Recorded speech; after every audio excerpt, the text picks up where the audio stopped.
আসসালামু আলাইকুম। আজকের এই ভিডিওতে আমরা ডেলিগেটেড লেজিসলেশন নিয়ে ডিসকাস করব। আমরা জানি যে লেজিসলেশন বা আইন তৈরি করার ক্ষমতা হচ্ছে পার্লামেন্ট বা লেজিসলেচারের। এই পার্লামেন্ট যেমন নিজে আইন তৈরি করতে পারে, ঠিক তেমনি সে তার এই নিজের আইন তৈরি করার ক্ষমতা অন্য কোনো অথরিটির ওপর অর্পণ করতে পারে। এই পার্লামেন্ট যখন এই নিজের আইন তৈরির ক্ষমতাটা অন্য কোনো বডি বা অথরিটির কাছে অর্পণ করলো এবং ওই অথরিটি বা বডি যখন কোনো আইন তৈরি করলো এই ক্ষমতা বলে, তখন তার তৈরি করা আইনটা হচ্ছে delegated legislation. According to Salmond, legislation is either supreme or subordinate.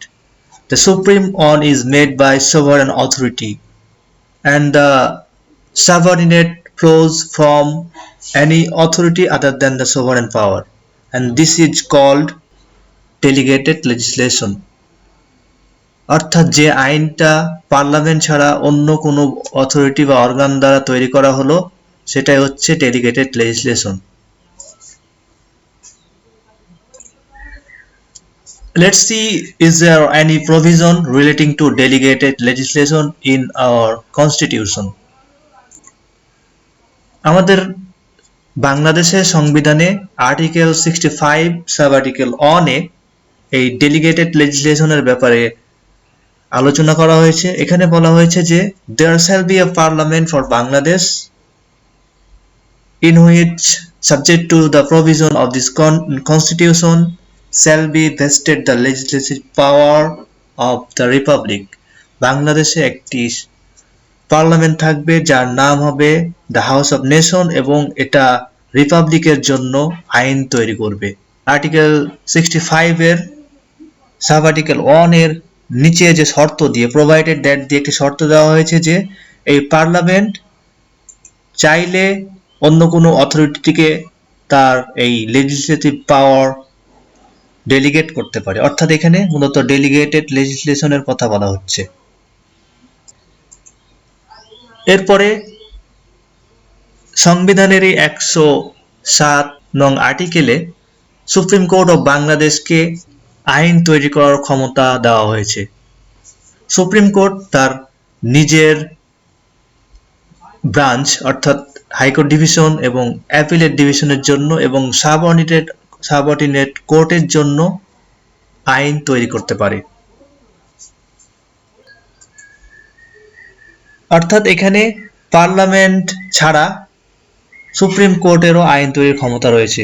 So this is delegated legislation, কারণ যে আইনটা পার্লামেন্ট ছাড়া অন্য কোনো অথরিটি বা বডি দ্বারা তৈরি করা হয় সেটা হচ্ছে ডেলিগেটেড লেজিসলেশন।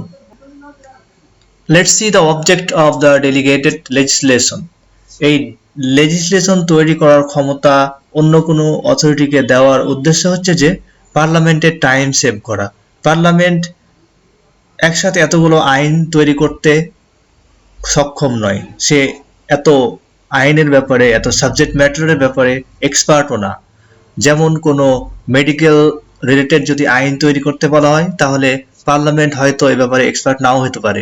এই জন্য মেডিকেল রিলেটেড আইন তৈরির জন্য এই ব্যাপারে যারা এক্সপার্ট এদেরকে এই পাওয়ারটা ডেলিগেট করে দিতে পারে।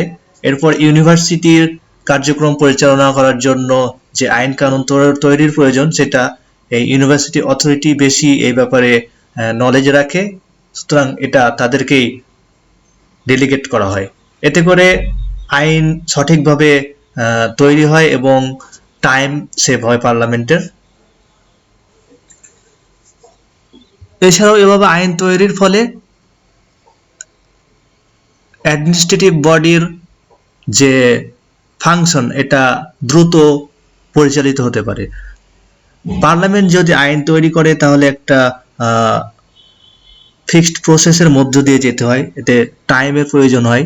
কিন্তু কোনো অ্যাডমিনিস্ট্রেটিভ বডি বা অন্য কোনো অথরিটিকে যদি আইন তৈরির পাওয়ার ডেলিগেট করা হয় তাহলে তারা এটা অপেক্ষাকৃত কম সময়ে আইনটা তৈরি করে এক্সিকিউট করতে পারে, আইনটা প্রয়োগ করতে পারে। Now let's see how to interpret delegated legislation. যেহেতু ডেলিগেটেড লেজিসলেশনও একটি আইন, সেহেতু অন্যান্য আইন যেভাবে ব্যাখ্যা করতে হয় এই ডেলিগেটেড লেজিসলেশনও ঠিক একইভাবে ব্যাখ্যা করতে হয়। কিন্তু এখানে একটা বিষয় খেয়াল রাখতে হবে যে যেহেতু এই ডেলিগেটেড লেজিসলেশনটা একটি প্যারেন্ট ল বা মূল আইনের থেকে উদ্ভূত, মূল আইনের ক্ষমতা বলে এই আইনটা তৈরি হয়, সেহেতু ওই মূল আইনটাকে যেন ওভাররিড না করে এভাবে ইন্টারপ্রেট করতে হবে। আর এই আইন ইন্টারপ্রেট করার সময় অবশ্যই খেয়াল রাখতে হবে যেন সংবিধানের কোনো প্রভিশনকে ভায়োলেট না করে। তারপরে আর্টিকেল 26-এ যে প্রিন্সিপাল ভায়োলেট না করার কথা উল্লেখ রয়েছে সেটা যেন ফলো করে। এই আইন ব্যাখ্যার সময় সিম্পলি এটা ব্যাখ্যা করার চেষ্টা করতে হবে। লিটারাল মিনিং থেকে যদি এটা এর ইন্টেনশন এর ব্যাখ্যা প্রদান করা সম্ভব হয় তাহলে আর লিবারাল ইন্টারপ্রিটেশনের প্রয়োজন নেই। কিন্তু যদি এর অর্থ এর ওয়ার্ডগুলো অ্যাম্বিগুয়াস হয় তাহলে লিবারাল ইন্টারপ্রিটেশন করা যেতে পারে।